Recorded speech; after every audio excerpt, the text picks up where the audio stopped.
کو چھوڑ دیا جاتا ہے، اس کو ترجیح دی جاتی ہے، پھر بھی نہیں دیا جاتا جب تک اگلا مرحلہ نہیں کہ کراس میچ کیا جائے۔ کراس میچ بھی ہوتا ہے کہ نہیں؟ بھائی تو عمل کر کے یا عمل سارے ہوں گے، نماز یہ بھی پڑھ کے آیا ہے، نماز یہ بھی پڑھ کے آیا ہے، حج اس نے بھی کیا ہے، حج اس نے بھی کیا ہے، زکات میں نے بھی دی ہے، زکات آپ نے بھی دی ہے، جہاد یہ بھی کر رہا ہے، جہاد وہ بھی کر رہا ہے، دنیا کے اندر دیندار یہ بھی ہے، دیندار وہ بھی ہے، مومن یہ بھی کہلواتا ہے، مسلمان وہ بھی اپنے آپ کو کہلواتا ہے، یہ بھی خون ہے وہ بھی خون ہے، کلر ایک جیسے ہیں۔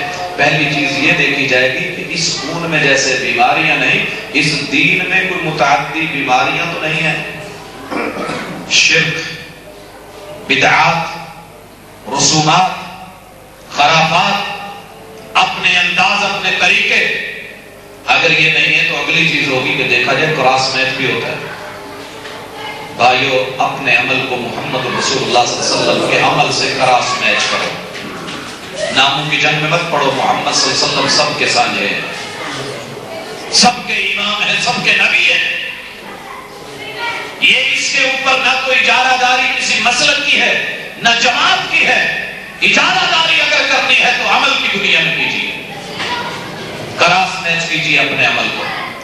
آپ 1 درہم دینے لگے، 1 روپیہ دینے لگے، سب سے پہلے اس میں دیکھیے کہ یہ صدقہ ہے جی، صدقہ ہے، اس میں کوئی متعدی بیماری تو نہیں، ریا تو نہیں آ رہی، دکھلاوا تو نہیں آ رہا، نمود تو نہیں آ رہی، نمائش تو نہیں آ رہی، کوئی اور غرض تو نہیں آ رہی، دائیں ہاتھ سے دے رہا ہوں بایاں، اس کو پتہ نہیں چل رہا، اس کی بھی سمجھ آ گئی ہے تو اگلی بات یہ دیکھیے، کراس میچ کیجئے کہ محمد رسول اللہ صلی اللہ علیہ وآلہ وسلم کے ہاتھ سے یہ ملتا ہے، وہاں سے مل گیا تو میرے بھائیو اتقوا النار ولو بشق تمرہ، تمہیں پوری کھجور نہیں، تم نے آدھی کھجور کا بھی آدھا ٹکڑا اللہ کے راستے میں ویسے دے دیا ہے جیسے محمد رسول اللہ صلی اللہ علیہ وسلم نے دیا، اور یہ کراس میچ کر گیا آپ کا عمل مدنی عمل سے، وہاں کی لیبارٹری سے تصدیق ہو گئی،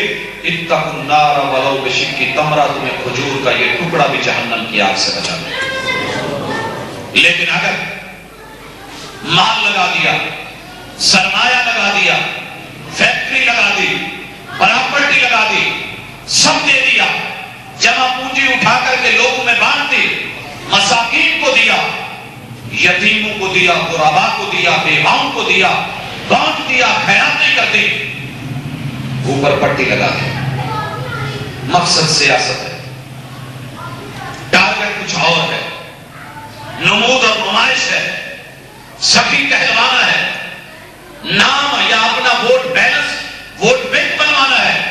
کعبہ کے رب کی قسم، محبوب نے اسی بارے میں کہا تھا، جہنم کا افتتاح جب ہونے لگا تو وہ کسی فرعون، نمرود، حامان یا کسی بڑے سے نہیں، فرمایا جہنم کا افتتاح جن لوگوں سے ہوگا ان میں سے ایک وہ بھی ہے کہ جس نے ساری زندگی اپنی جمع پونجی کو رب کے راستے میں بانٹا تھا۔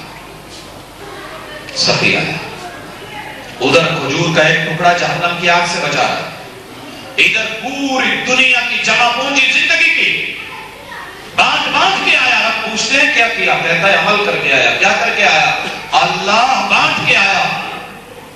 کس لیے بانٹا؟ اب کراس میچ ہونے لگا، کس لیے بانٹا؟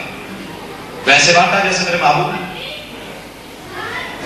کہتا ہے جی دعویٰ ہے جی، اللہ فرماتے ہیں کذب، فراڈ ہے، جھوٹ ہے، تیرے پاس میرے محبوب کی ہستی تھی، ذات تھی، سیرت تھی، اسوہ تھا، عمل تھا، کریکٹر تھا، کردار تھا، تیرے علم میں تھا، اب جب تو خرچ کرنے لگا تو نے اس چیز کو مد نظر نہیں رکھا۔ الذین یطعمون الطعام علی حبہ یتیما ومسکینا واسیرا، یہ کیا تم نے؟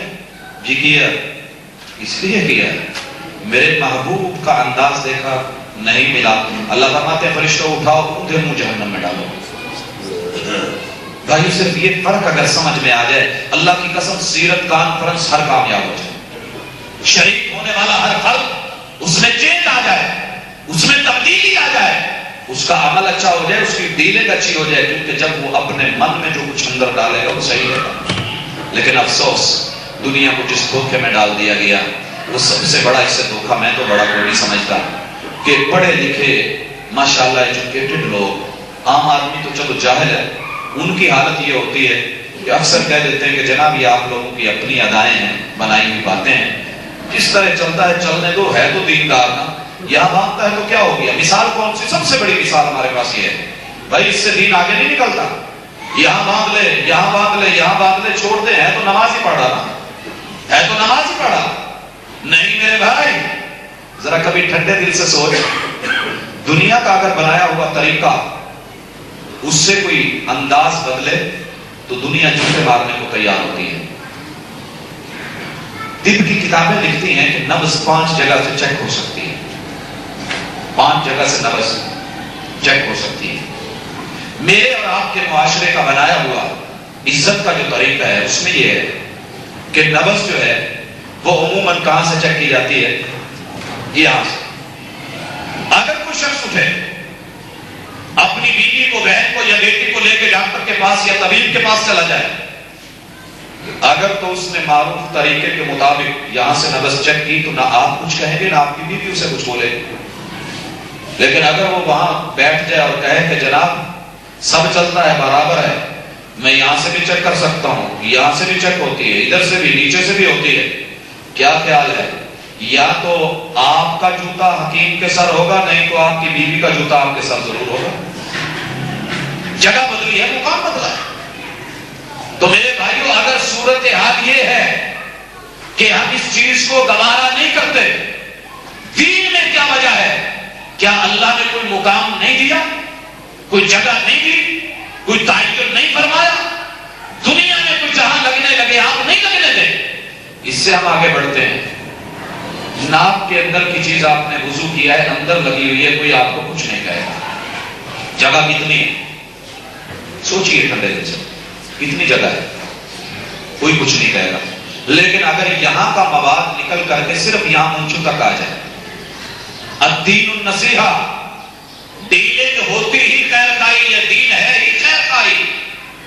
ہم یہاں سوچیں گے کہ یہ سنی ہے اسے بتاؤں، یہ شیعہ اسے نہ بتاؤں، یہ بریلوی ہے اسے بتاؤں، یہ وہابی ہے اسے، ہم ان چکروں میں نہیں پڑتے۔ کوئی بھی ہو، اللہ کی قسم، بغیر مذہبی اختلاف کے ہم اس بھائی کو کہہ دیتے ہیں کہ بھائی آپ کے یہاں کچھ لگا ہوا ہے، کائنڈلی صاف کر لیجیے۔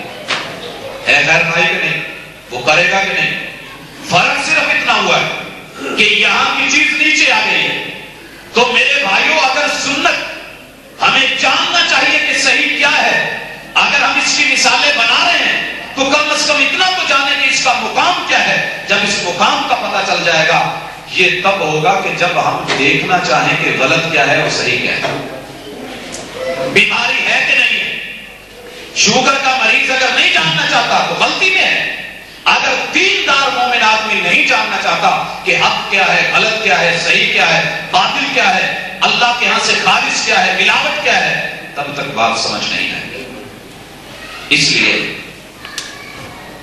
یہ بنیاد لیجیے اور یاد رکھیے، اس کے لیے ہمارے پاس کوئی لمبے چوڑے نسخوں کی، پریشانیوں کی ضرورت نہیں۔ ایک کام کریں کہ اپنی اس سیرت کو، اپنی زندگی کو اس میں خالص ڈھونڈنا شروع کر دیں۔ اور خالص کہاں سے ملے گا؟ رسول اللہ صلی اللہ علیہ وسلم کے اقوال سے، افعال سے، آپ کی زندگی سے، کتاب اللہ سے، احادیث رسول اللہ صلی اللہ علیہ وسلم سے۔ اور یاد رکھیے، اگر آپ نے ساری زندگی آقا کی صورت کو مانا، زلفوں کو مانا، نعتیں پڑھی، سب کچھ کیا، لیکن اگر محبوب علیہ السلام کی سیرت جو آپ کے افعال، اقوال اور شمائل کا نام ہے، اگر اس کو نہیں مانا تو پھر آپ رسول اللہ صلی اللہ علیہ وسلم کے رشتہ دار، سکے چچا سے زیادہ قیمتی نہیں ہیں۔ سورہ تبت یدا جو اللہ نے اتاری ہے، یہ ایسے ہی اتاری، قرآن میں کوئی چیز بے مقصد نہیں آئی۔ آج ربیع الاول میں اسے سمجھنے کی بہت زیادہ ضرورت ہے۔ یاد رکھیے یہ شخص کون ہے؟ رسول اللہ صلی اللہ علیہ وسلم کا سگا چچا ہے۔